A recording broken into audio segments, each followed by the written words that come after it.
Okay, so this episode of the podcast, I am so excited because Josh Peck is back with me. And Josh is an actor, he's a performer, he's a personality, he's an author, he's a TikTok person, he's an influencer, he's a podcaster. He's a dad now of two kids. So welcome, Josh Peck, because like the last time I spoke to you, a lot has happened. Like you had a second baby. Yeah, it's a boy, I think. Well, you would know because you were, the baby's dad. We went to Legoland, my older son and I, and what a time. And he's literally just now tall enough for the rides. Yeah. So we were on some big boy roller coasters, Mm, and it's, you know, I, I didn't have a dad, and I had a very odd, wonderful, tough upbringing. And so to take, like, I get so turned on by mm-hmm, normalcy, it's mm-hmm. ridiculous. So going to Legoland is like my great kink. Like, Yeah. I Yeah, no, I love it. get that. I think there's a lot of us who feel like our childhoods weren't, for whatever reason, sort of typical. And so doing things like that, like a great adventure or a Legoland or any of those kind of very Americana almost things with your kids, it's beautiful and healing. And for you You especially. you have two older, I do. gorgeous kids. Hmm. Like, what in the Legoland realm do you Yeah. miss most?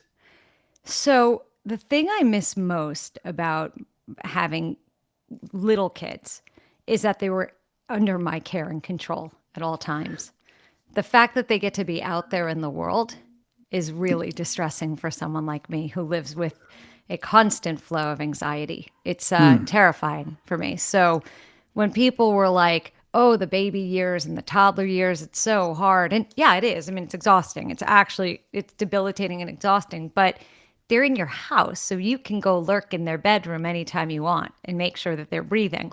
When they're not home, I have to wait for proof of life every morning. Like that's just how it goes.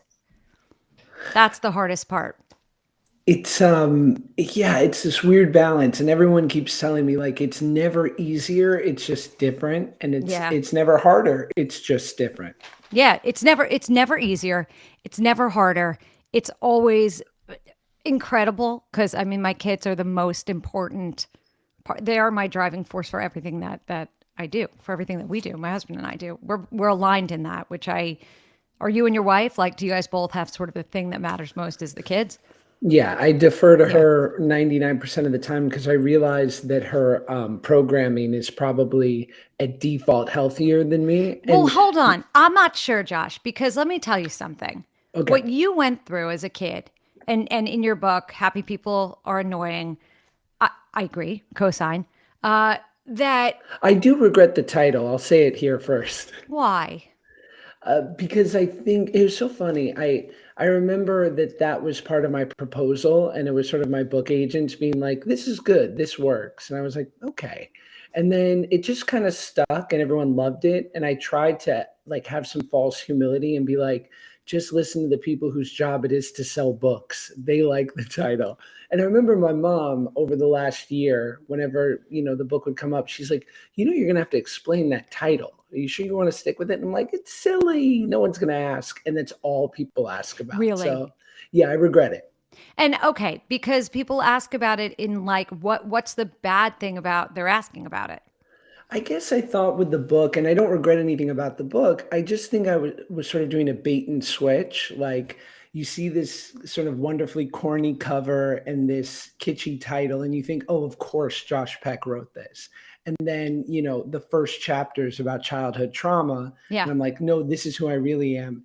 And I'm not quite sure if maybe I should have just completely allowed myself to be more thoughtful and maybe not go for the easy joke in quotes. Okay, in other words, put the vulnerability on the cover, not just on the inside. That's right. Yeah, but I think we get it. I think the title's good. No shade to you and your intuition because because I think it is a part of who you are. Because I think there is this duality in you that's like Mm. you are happy, silly, funny, adorable. I mean, that TikTok you did recently where you're like, I give up, like I'm getting ready to give up. It's a story. It's me every morning and every night. Every morning, every night I quit. And then I get myself out of bed anyway, right? So it's that's what resonates so much, that here you look at you and now you are so successful despite the upbringing, despite the belly fat, Mm. despite kind of all the stuff, the trauma that you've experienced. You are thriving, and while you're thriving, you're falling apart. That's a real thing for many of us, that we don't need sort of the bad stuff in the day to day to make us feel awful. We just have the awful in us. So that when you have that, when you look around and you see people who are sort of fronting as though they're just happy, it's like I want to take my hand and smack the fake smile off their face, because I know it's a lie. So Is it, I look at like people like my wife, and I think there are people who are in quotes happy, but I think it's a few things. yeah, They're not as reactive as I am to the sure, natural up and downs that sure, life presents. yeah, So I don't think I'm speaking out of school here, but like my wife has the normal level of anxiety, yeah, ins healthy, insecurities, sure, frustration, a bit of fear surrounding certain areas of her life. But it's like what would you say? It's like it's popcorn level. yeah, yeah, It's yes, store-bought yes, discomfort. yes, My levels are so extreme yeah. It's that artisan crafted. yeah, it's no wonder I needed a drink. Yeah. Oh yeah, but it's now what, 12 years sober, 13 years sober. Almost 15. Oh, it's incredible. It's Thanks. incredible. But what I was going to say is, because you were Yeah, saying before that your wife has maybe a better default because she had this sort of quote unquote regular upbringing, normal quote unquote upbringing. And I'm not sure we know what normal is anymore. sure. But you talk about in the book how your mother had an affair with somebody, got pregnant, had you never told him, or maybe she did and he knew but didn't acknowledge, and then you found out who he was after he had died, lurked around, saw who his family was, chose to stay back out of kindness because you figured one day maybe with 23andMe someone will find you. And but I don't know that that makes your default any sort of less capable, because I'd argue that the need to heal that father son wound is so great that you'll do anything in a sense to create just almost a utopic existence with your kids. Like that's sort of one of the things that you can do better. It's certainly an asset with, to your point, the amount of times I've taken this child to Legoland, trampoline parks, Yeah. mini Yeah. golf. It's sick. It's sick. And Yeah. I'm like, you're going to get to do all of it, because not only, was it kind of tough for me growing up, but also my mom, and I gained more appreciation for her every day, she was 43 when she had me. So Incredible. she's Yeah. late 50s when I was like in the heart of my adolescence. So Yeah. I remember like on a weekend, if we were able to do one thing for an hour or two, it was like that was great, because then we were going to go home and shut it down for the night. And it was Yeah. me with my best friend with television, or with my action figures, and it was fine. It certainly wasn't bad, but I was so lonely. Yeah. And so yes, to your point, I think the inverse of the difficulty is an asset, and yet Mhm. I'm also just mimicking the way I was brought up, which was I learned from my wife early on. She's like, "We're never going to yell at our kids," and I was like, "Right, but sometimes you have to lay down the law." And she goes, "No, no, no, no." She's like, "Because they're just going to mirror that back to us. True. Like And we they can do. yeah, and we can discipline them. We can take away privileges when they act up. We can hold the line, but we're never going to like try to scare them or have outbursts." And it has single-handedly been, and I see it, and I judge my friends whose kids are like that, because I know they're like that, like quick to react. Their kids get terrified, and then they just give it right back to them. And I'm like, Mm. oh, and this is all like, and I see it in her parents. Like it's a long line of healthy sort of habits, Yeah, it's really nice. That's isn't we it? Yeah, I mean, I sometimes go off the handle. I mean, my kids are great. I mean, and sometimes, yeah, we certainly weren't perfect, but I think when you intentionally try to do well as a parent, you probably do well as a parent. I think it's Sure. when you don't think about it at all that it might be problematic. I'm no expert, but my kids are both doing, I mean, I like to knock on everything in sight, even though I'm a Jew and that's a Christian thing. I don't know. I still do it. I say poo poo poo. That's Jewish. That's Um, so, yeah. it's a little bit more, what's the word? Provocative, but there's also a saying about that goes like that for sex, which is the way to be good at sex is to want to be good. Like, Yes, it's true. By the way, but I believe that also to be right. into it. If you're not into it, then your partner is going to, you need all the things to go on for sex to Yeah. be good because it's not about the technicalities, though some of them matter. Sure. Fair, Yeah. fair. So you said recently on the Good Guys podcast Mm. with Ben, Ben Soffer. yeah, that you don't trust people with veneers. I've had veneers since I'm 17. Now, in all fairness, my mother had me get veneers. Get this, think about trauma in childhood. I always had a little bit of a hook nose. I am Jewish. My nose is what it is. I love my little beak. I look just like my late father. I mean, that's, yeah, cute. I love my nose. But my mother Perfect. said my nose was angular and my teeth were a little buck and I had a crappy orthodontist and she didn't like the angular teeth and the angular nose. So she had, Robert Smigel, his father was a famous dentist, Erwin Smigel. And she had Erwin Smigel. He developed the porcelain laminate. He created it, invented it. She had him do all of my teeth when I was 17 years old. All my top teeth, because I had big top teeth. So I had these giant teeth in my face, huge, massive, ridiculously large for my face teeth. Yeah. So I've had veneers since I'm 17. I had them redone at 27 before my wedding because my mother wanted them softer. Wow. And yeah, we lost my mom in 2008. It's the orphan thing is a whole other conversation. And so, yeah, but I'm trustworthy. Like what you see is what you get. So I think the caveat should be if you have veneers because your mother made you get them, can still be trustworthy. 100% goes without saying. By the way, I would never know, so the work is very good, Thank Jenny. you. Thank But you so much.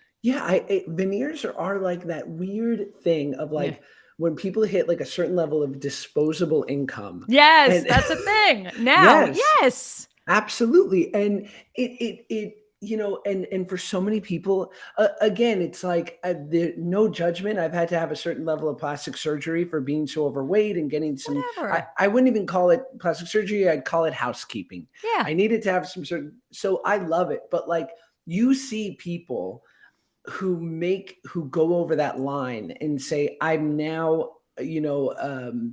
I'm sort of harnessing something that is less than human. And Yeah. Nah, and it's the cost of porcelain laminates now are it's I could never afford I haven't redone them since I was 27 and I'm 52 because I could never afford it. Like every tooth is 10 grand or something absurd to go to the right doctor or dentist and I just wouldn't. And also the process is incredibly awful. well, They shave down your natural tooth down to a oh, teeny tiny little nubbin and then they slap on these laminates and the whole it's awful. It causes gum receding. Like you don't want them if you don't need them. it's It's so yeah. hard, and it's so hard in as an actor or someone. I would say as an actor, right? Because you can be a personality or like a Hmm. host on a game show and have a certain level of work done, and people just accept it for what it is. But like as an actor, right? Like I want to get my eyes done Yeah. because I just naturally have bad bags around my eyes, and it's like those comments that get to me, like, "Oh, get some rest, And I bro," and I'm think you're like, adorable. I think you're adorable and "Thanks, soulful. babe." I don't think there's anything you need to do, but go on. But I agree, like, that it's a part of as an actor, like, there are certain actors, once I see them get those big bad veneers, I'm like, Right. And you're like, how do I yeah, put like, how am I that supposed to believe face. you're a steel worker from Pittsburgh in your new movie Yeah. with those chompers? Yeah, you're You not really. can't. You can't. It makes it very difficult to Yes. believe that. Let's talk about how you got from being an actor to being this influencer that has really a cross-generational appeal. It feels like everybody knows you and loves you. The TikTok thing kind of went crazy, but again, you have this ability to still reach the kids and the grown-ups and the kids who turn to grown-ups sort of in the similar time frame that you did. So how Right. did you go from the acting into this world of influencing and then podcasting and all sort of the fun stuff you do online. Yeah, I mean, I appreciate it and I don't mean to minimize it. I've always been an actor, like Yeah. it's a thing. And I certainly think, people always used to sort of pre-qualify it with, you were a child actor. I'm like, no, I'm No. just an actor who Right. started Of young. course. Of And, course. and so, and I say that only because social media or what I was able to create on TikTok and YouTube and Instagram, it was just another version of creating and being an artist. I just happened to have the time to do it. I Yeah. had really good timing because I equate it in my book to like if you were into Brazilian jiu-jitsu in the mid 90s, Right. right? Like if you were into it 30 years before that, you were never going to make money. Right. But like it was at the renaissance with mixed martial arts and UFC where you could like really become something. And similarly, I was sort of indoctrinated with this sitcom big, broad, quick hit of comedy mentality. Mm-hmm. It was part of my programming. And so then when social media came about and apps like Vine and these short form videos, I just knew how to work backwards from the joke. I Right. knew that The comedy's setup. Yeah. economy, Yeah. and if I need the punchline and then I just need the setup.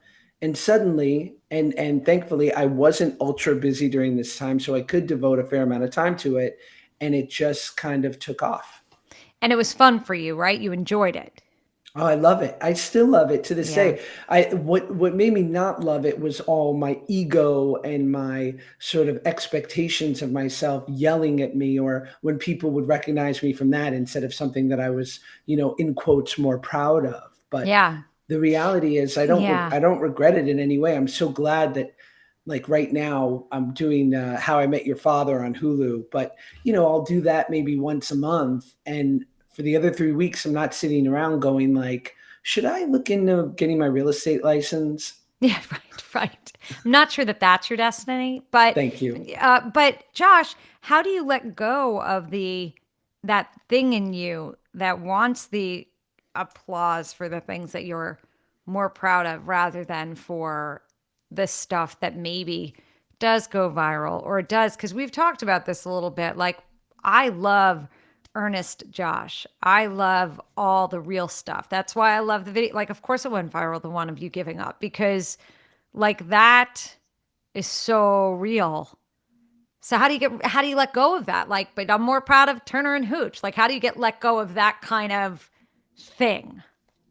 I you realize that everyone has some version of that, right? Like that's the thing. I mean, obviously, I don't know. I did this really small part in this movie with Matt Damon, and we wound up having this, lunch. Us, all the actors were sitting eating lunch, and Mm-hmm. of course, Goodwill Hunting comes up, and Mm. it's one of my absolute favorite apex mecca movies in my Yeah, life.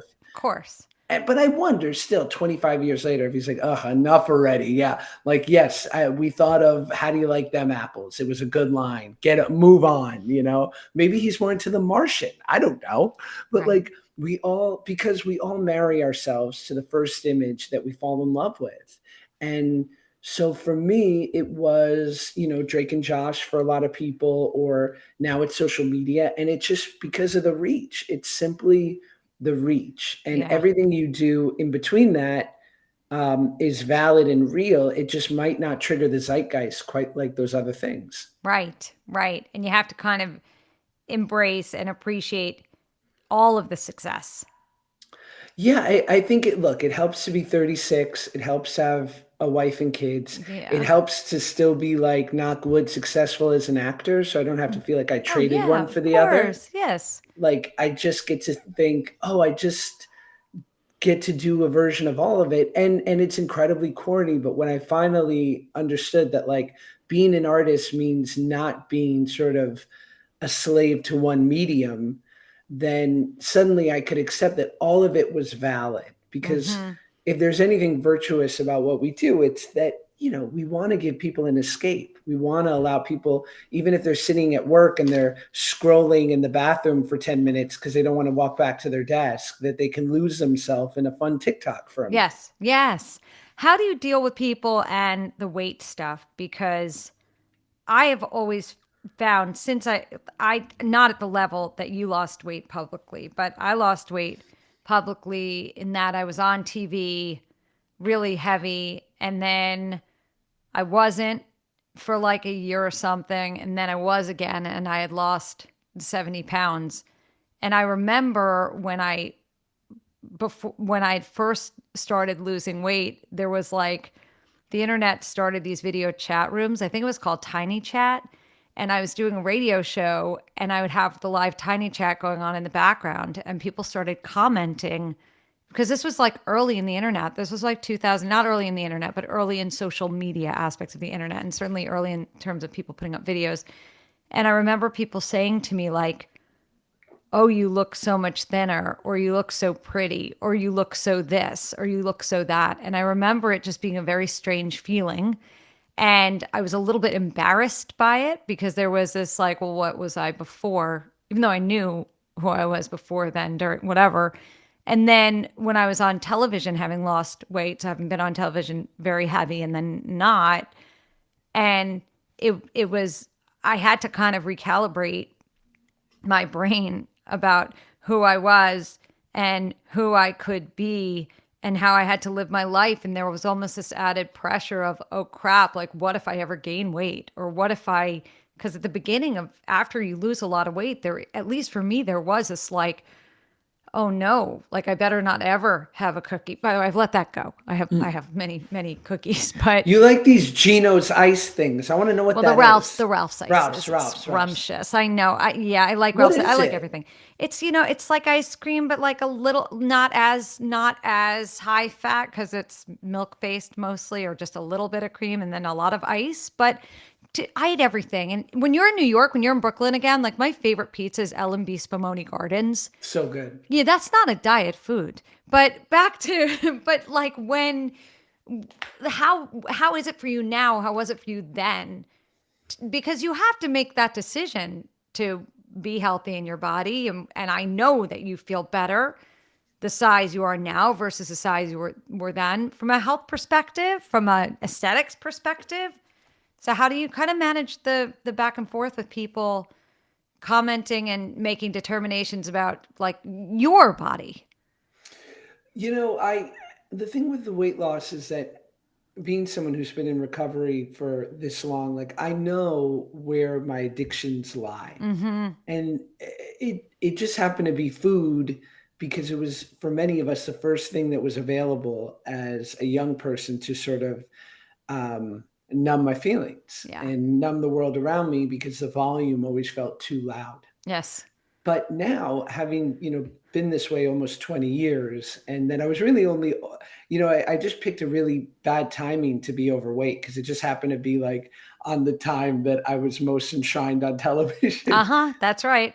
Because I was like kind of normal till like 10, and then I got really heavy from like 10 to 17, and then I lost 100 pounds. Right. So all that is to say, like I can go to Vegas and spend $200 or on blackjack and not think about the tables when I leave. I can, outside a bar when my wife's family is all getting together for the holidays, I can bum a cigarette twice a year and not It's not need a your thing. pack then. And Totally.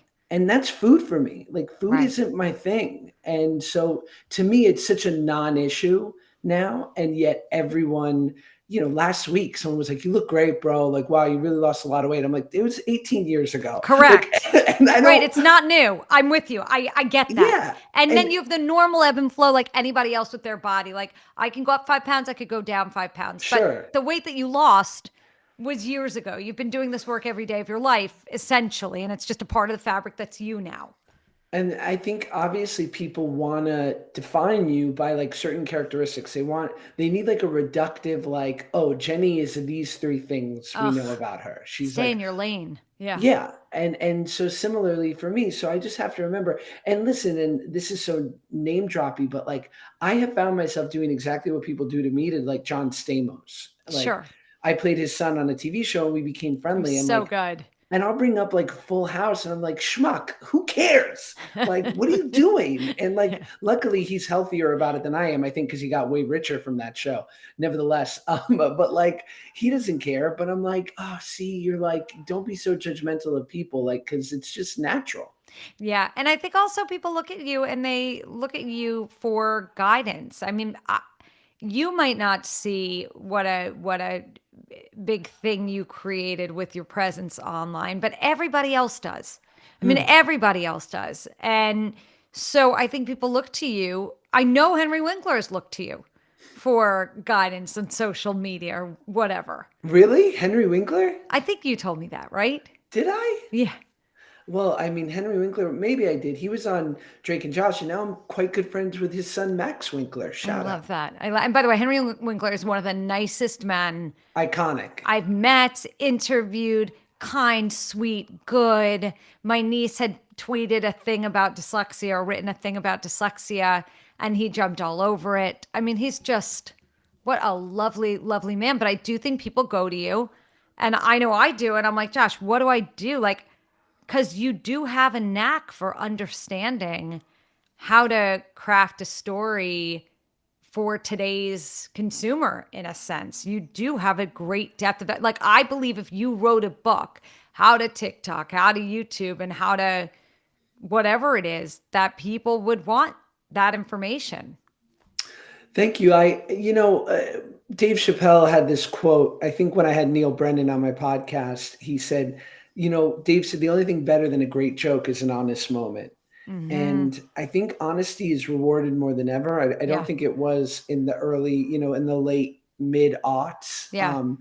because social media was so new. But once we got past the curated, ultra filtered, ultra Photoshop sort of lifestyle pics, when someone was willing to be raw and also low fidelity um, video Yes. pictures, Yes. it just feels more accessible because we know reality TV isn't real, True.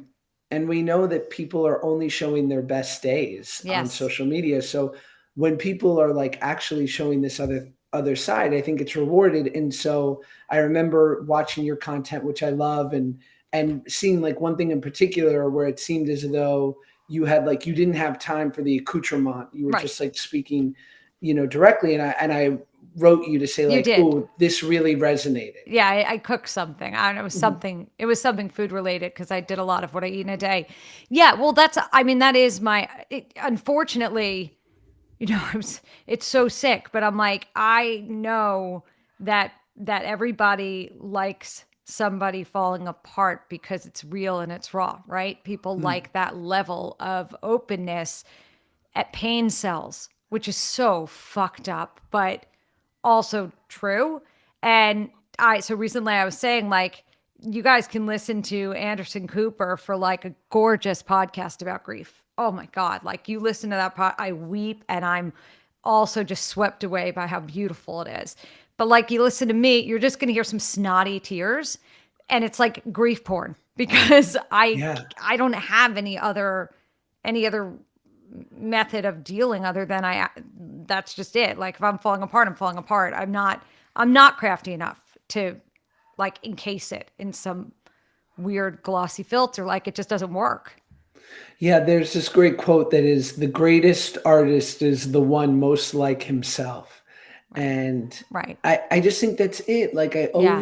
it's addition through subtraction. I used to think that I needed to add enough layers to whatever this thing that I was presenting to the world. Yeah. And then finally, when I had enough impressive things about me, then I would be delivered. But Oh, so that is such a real thing. yeah, but That is I had to become, I had to it's just about growing up and realizing like that you're enough, that your secret sauce is what's original to you. Like yeah. that's your genius, that's your sparkle, as my acting teacher would say, like harness your sparkle. Yeah. And it's what's specific to you, and it takes a lot to just like stand there in front of an audience and be that vulnerable. And I know I just quoted Neil Brennan, but have you seen his new comedy special on Netflix, Blocks? No, how is it so great? unreal. And I Okay, think I'm gonna watch about, it. Yeah. I remember hearing on your brother's podcast when he was interviewing Gary Goldman and Yeah. his Oh, sort of, Gary. journeying through his depression and all the things he had to go through. And Neil similarly talks about, he's willing to be honest about what has plagued him, and he's so rewarded because the power of someone saying, "Me too, I've been through that too," So is important. is what makes him, you can't take your eyes off of it. Yeah, you're talking about my brother Brian Koppelman and his podcast, The Moment. Some fascinating conversations for sure. Yeah, he's great. I always call him my brother Brian. He's so great. That's how I like to refer to him. I listen, yet another sort of great honor we can give to your wonderful late father, right? That he made these beautiful kids. Yeah.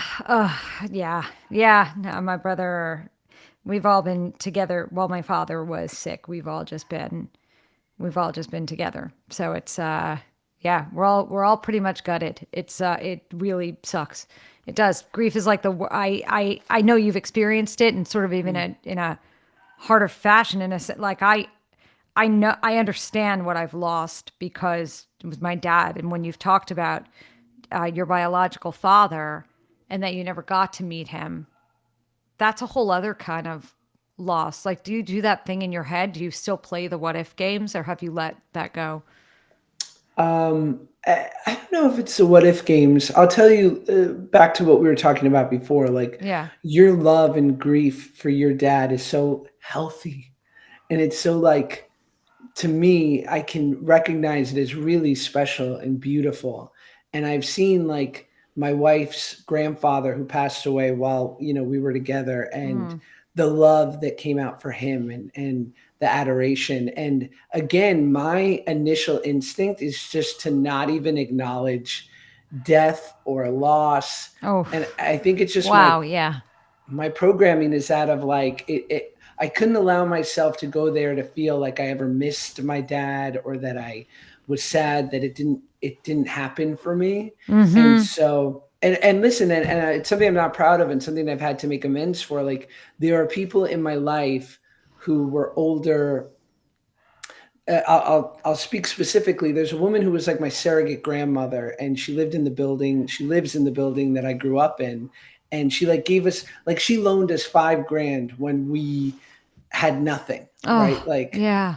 and she didn't have a lot, but Yeah. like, and this woman who I'm totally in love with and I've like honored in every way I can, is like in her mid 90s now, and is sort of like in the latter portion of her days, and my mom had to like remind me of like, call her. Like, and it's almost as though I've like I've unplugged and I'm not proud of it. It's just because I'm like, it's too painful to even touch it. And Right. yet I have to learn that it's like, no, it's okay to feel all these things and to be sad and to watch this, Yeah. you know? Yeah. I wonder if it's that you think if you do allow her in at that level and an acknowledgement and understanding that she's not going to be here forever, if that somehow you feel like will crush you, or if you feel like if you do keep your distance and you won't feel it when she is no longer here. That's Which, what, that's yeah. it. It's the second part. Yeah. But I'm going to tell you, there's no way to stop grief and set. You cannot prepare for it. Like there's none of those things that you think are going to be the mechanisms to stop that from like it just doesn't work. It just doesn't work. It just doesn't work. It's like why the whole numbing yourself with things is so stupid. And I'm not saying stupid from a judgment perspective. Like I don't judge addiction. I don't judge any numbing behavior. I get it. I fully understand the need to medicate with food or alcohol or drug. I don't care what the internet. I don't care what it is. I get it because pain is it's it's devastating and horrible, and like we'll do anything to avoid it, but the minute the stuff wears off, it's going to hurt. So it's like just adding to the already existing pain by covering it with like another layer of something else to be upset about. I remember Just hearing doesn't a work. guy in recovery who was a drinker, and he said, Yeah. "I didn't realize I was treating my depression with a depressant." Right, Yeah. exactly. Like it's that, yeah, it's like the whole thing. Yes, that's the whole thing with Shiva for someone like me. Like the Shiva, they throw food at you, like just throw food at you, and it's and no one's throwing grilled chicken and steamed veggies. They're throwing the pizza and the cake and the cookies and the candy. And I'm like, well, if I give in to this and use this at the distraction, then I'm going to wake up tomorrow feeling so disgusted with myself that I'm going to be upset that I'm disgusting. Plus, I'm upset because my father still isn't here. So, like, Right. how is that good? It's amazing how we reward ourselves with things that hurt us, right? Yeah. Like, I'm gonna have a cheat meal, I'm gonna have a drink, I'm gonna have a cigar, Yeah. I'm gonna go, yeah, it's incredible. It is incredible. I love something else you were talking about on your podcast about how you are willing to monetize everything. So how do we monetize my grief? I'm like, how do we do it? Wow. Because I feel like I should be able to make some fucking dough for feeling this shitty. Like I also love how I arbitrarily decide which words I'm going to actually curse and not. It's so silly, but I just do. Like, yeah. But because I got to work and I am decimated. So there's got to be a way. There's got to be a way. Wow, yeah, I mean, obviously the grief podcast, the grief book, grief IG reels. I mean, yeah, Yeah, there's just keep there's a grieving. lane. I think there is. I mean, no, it just, but like my father died. I am truly as low as I could possibly, like, I am in the worst time of my life. Like, Really. actually, yeah, this is the very worst time of my life. Pain's universal. The human Right. condition is fascinating. Yeah. I'm sure that you can't put on the same airs that you normally do Oh, I because you're have this none. raw. Yeah. And it's fascinating to Yeah. watch, to know Yeah. that we're not alone in this. The great lie we tell ourselves is that as I am, I'm not enough. And Right. it's also that, like, I am so unique that this experience I'm having on this earth is so specific to me. Yeah. And that, like, the magic of to me, the community aspect of 12 step, but even religion or spirituality, whatever, even if it's a fucking Weight Watchers meeting, right? It's like you're sitting with people who are going through something similar and you're not trudging the path alone. Right. And Right. I I think think that that's that's what it is. powerful. Yeah. Yeah. I think there's so much grief collectively right now that I think that there's been so much loss over the past 2.5 years that I think people want to be able to just fall apart without worrying that someone's going to judge it. I mean, I was in the supermarket a day ago with my daughter and I was so furious that like there was Tide that we took off the wall that had like this is on sale, but it didn't have a price on it. And I bring it to the counter like six Tides, and they're like, "No, the sale is tomorrow." And then I'm Karen, and I'm like, "But it was on the sale shelf with a sale sticker." And Yeah.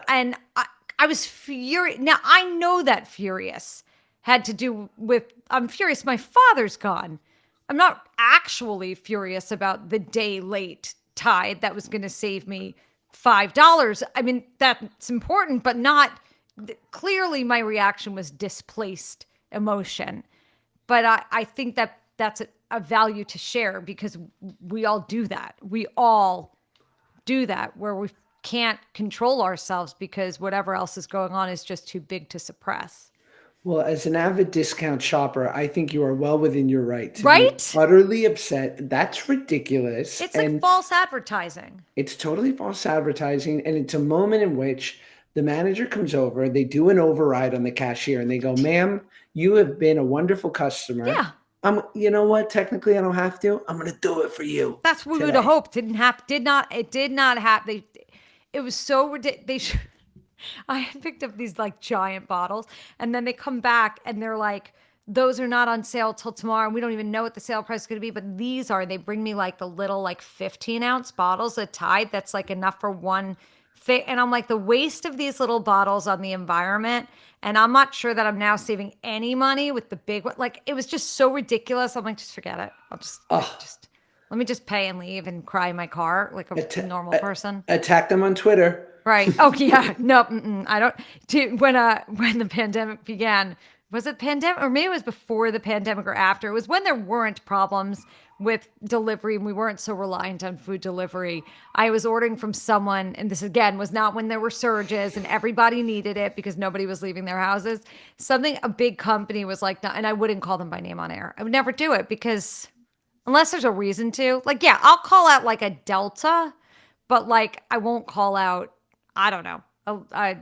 For the most part, I won't call out Small companies. business. No, I get Yeah, it. it just feels like not the right thing to do. No, So now with the two kids, what if they both want to entertain like you do? What's your feeling about that? I won't allow it. Right. I Because see your mother that. kind of, you wanted to do it, right? You badgered your mother to let you do it. Certainly, and she certainly probably pushed it at an unhealthy level. I think it was Okay. like a melding of. I just think that she, I lit the flame and she threw lighter fluid on it. You Mm, know, mm. and I think that's but she also protected me from a lot of the sort of trappings of people my age going through that thing in a business that's really not even, I mean, we could go on a whole sort of other podcast talking about like whether or not kids should be allowed to act at all. Sure, sure. Because I just don't think the business, even with all of sort of the protocols in place now and ways in which to protect kids, you can't. Because I listen to Mayim Bialik, you can't I protect them love her. emotion. Yeah, she's going to be on. She's going to be on in January. She's awesome. I She's don't know her. amazing. I've interviewed her a bunch of times. She's freaking brilliant. But go on. Brilliant. Yeah, She's brilliant. She's part of the tribe. And she was a kid actor. And yeah, I remember hearing her say once, I wouldn't want my kids to be kid actors because you're not allowed to have a bad day. And as a child, you have to be allowed to have a bad day. But you know, especially as a kid actor, especially as the kind that I was, which was that from as far back as I can remember, that stupid phrase of like, don't ever work with kids or dogs, was sort of instilled in me. It was always this people pleasing, what do you need, boss? I know my lines, I'm on my mark. Even if I'm sick, have a doctor come in, shoot me up with antibiotics and let me tap dance. And it's like, yeah. this is just, you cannot emotionally protect a child in that No, environment. yeah. And You also can't from sort of the fame result of it, I think. Like that changes your brain chemistry at a young age when all of a sudden you're famous too. well, I just don't think, I think that if Max or Shy wanted to get into acting, I would certainly never be that parent who's like telling them what they can or can't do when it comes down to something healthy that Of they course. love, which could be performing. Sure. But I would just try to tell them that I wouldn't try. I would just say have the most fun doing it until Yeah. you're 18 in a way that's not in a professional setting. High school.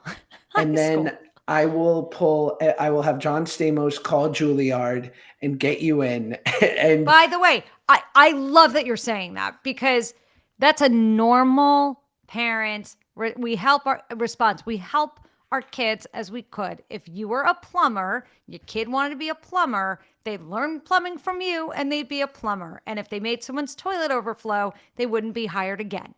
right. That's right. And I think that I started at, maybe I really became professional when I was 13. So it was 5 years before I was 18. Had I waited 5 years, I'd never have to deal with the child actor stigma bullshit.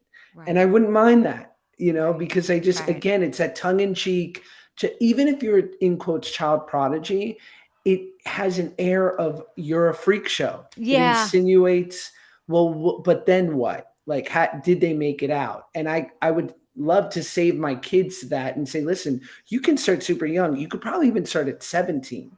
And you won't have to deal with shedding that image that people will force upon you. But Josh, I feel like that whole thing for you now, like hindsight's 2020, but I think you got here because of all that you went through. I think you got here because you did do that. You did end up building your skill set from doing that. I don't know. I think people ask me if I would want my kids in acting, and I go, listen, my kids have a really solid upbringing. They have Oh, a yeah. really solid household and two parents, and like they're not worried. I had Right. I had one Oh, awesome parent. We had no money. yeah. And so when I got into acting at 12 and it suddenly like was going to get us out of New York and like Yeah. it was like, yeah, it made sense, right? My mom could kind of like sort of abandon her business and her life and support me. But that's not my kids' reality. So it's Yeah. not conducive. Going for it in that way is not conducive to their lifestyle. It was for my mom and I, but that was a very outlier type situation. Yeah.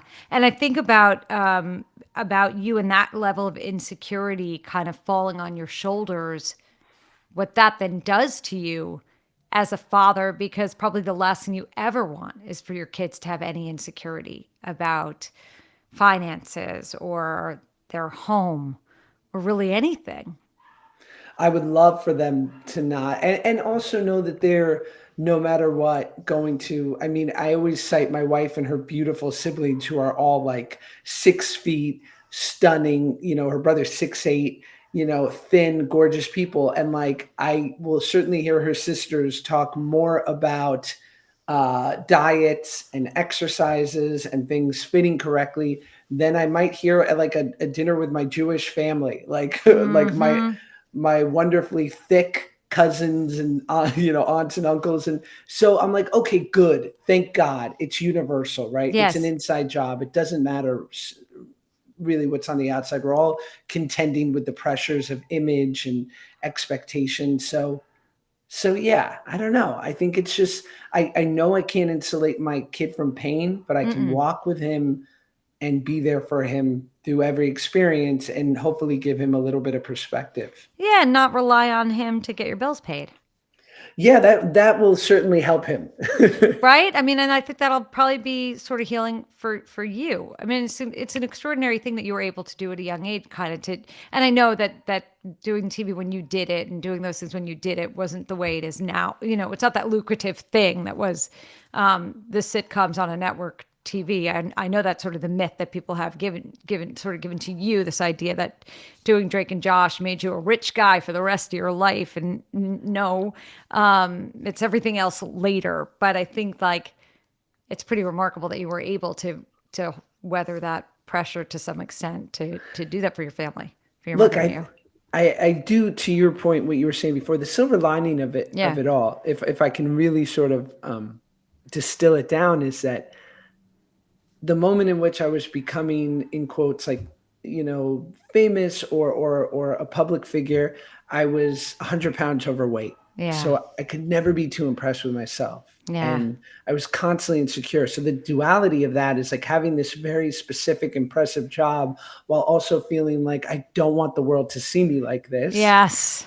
kept me thankfully grounded. And the other Yes. part of it is the fact that, I made 100 grand a year on Drake and Josh. I'm not scoffing at that. I've had people hear me say that in interviews and say, well, I'm a teacher and I make 50 grand a year. I'm like, yes, no one's arguing that you should be making way more. I'm only saying that because no one says, oh, you're a teacher, I thought you made 1 million a year. Yeah, yes, of course. Well, no, people they think that something is much bigger for you than it was. I mean, that's just and yeah, so I get it because you're like, no, it wasn't. Yeah, it wasn't It what you think it was. it wasn't what you think it was. Yeah. And so the reality was, and that's a nice, middle class income, but you certainly wouldn't think that someone would be set for life if they made that for 4 years. Right. No. And I remember doing this TV show, and people will say it now, they'll be like, what was it like when the show was on the air and sort of its in its apex? And I'll say I worked and I went to like my 2 bedroom apartment at an Avalon like apartment community in North Hollywood, which isn't like the most affluent area. And my buddies and I would like walk to the Chinese restaurant across the street and like get a $9 dinner special. And we Right. would watch wrestling. Like it was too normal. The Right. other, like, so for 7 hours a day, I was living this 1% lifestyle. And for the rest of the time, I was the 99%. Right. You're relatively normal as opposed to now, which, you're all Now 1%. I'm absurdly rich. You're just a 1%er with That zero ability to connect with anyone beneath you. Let me tell you, TikTok pays. No, I'm Yeah. kidding. I know, I know. You know what TikTok does? Sends out those cool things to people like you. I want one of those cool like Advent calendar thingies with the things inside that say TikTok. Oh, really? I didn't get one of those. I gotta call my contact. You gotta call your contact because I didn't get one either, but I shouldn't. I don't have the following that you Maybe have. it's But in. those, Maybe it's anti-Semitic. I think it's definitely because they don't like Jewish people. Josh Peck, thanks for being on my podcast. Everybody follow Josh Peck at Josh Peck. He is or Shua Peck some places. Yes. You are amazing and smart and talented, and I love what you do because you make me laugh or think. And I think your podcast, The Good Guys, is just fun. I think Thank you. it's just fun and kind of ridiculous, which is fair. And I feel like sometimes you and Ben almost know that you could get in trouble, and then you're both laughing about it. Like, could we get ourselves canceled? Let's try. Yeah. And so I enjoy that. I do enjoy that. I'm like, okay, am I going to cringe or not cringe? And so keep doing that too. Well, love you. You're the Oh, best, thanks. and Thank you. I'm so glad you're doing this. This is like exactly what you should be doing. Thank And you. Thank thank you. you. All I right. hope. Yeah. Goodbye. Goodbye.